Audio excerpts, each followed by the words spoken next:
A toxic work environment definition, I would have to separate the two by describing toxic, which can be unpleasant, damaging, harmful, and dangerous.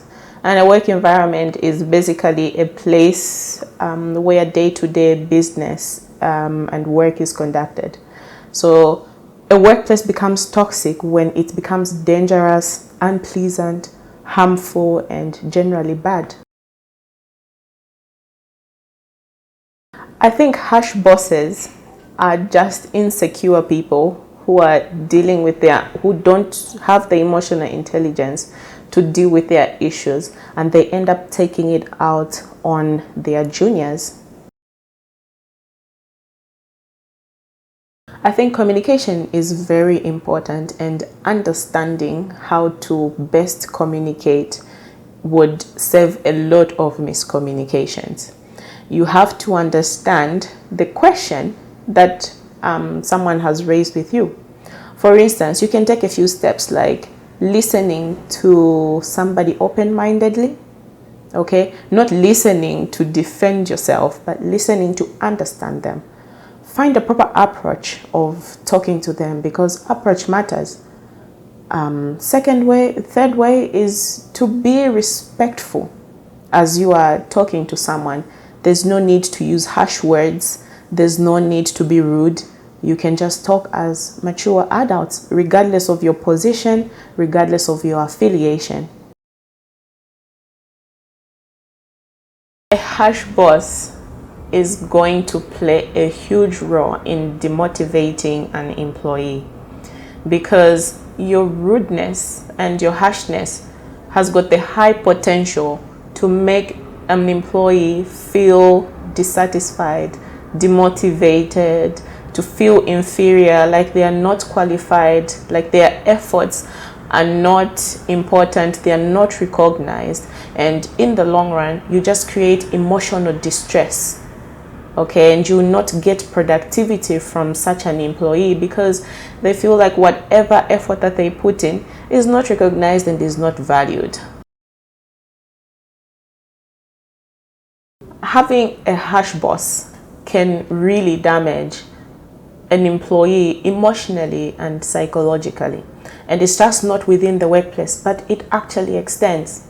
Imagine this.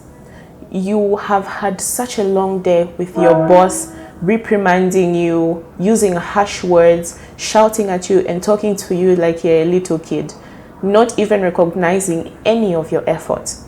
At work, you end up making mistakes that you don't usually do because you're so much under pressure, okay? This will extend even when you knock off at work from your business. You go home, you can't be there for your partner emotionally or psychologically because you are just so tired, you're just so drained. You cannot connect with your kids, you can't play with your kids because the bad day that you just had from this boss just keeps on replaying.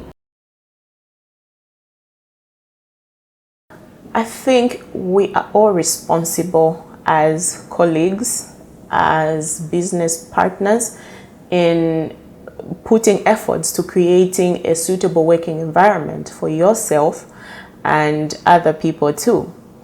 The ways that you can do this are, if you're in a supervisory position, a leadership position, find ways that you can engage your subordinates more.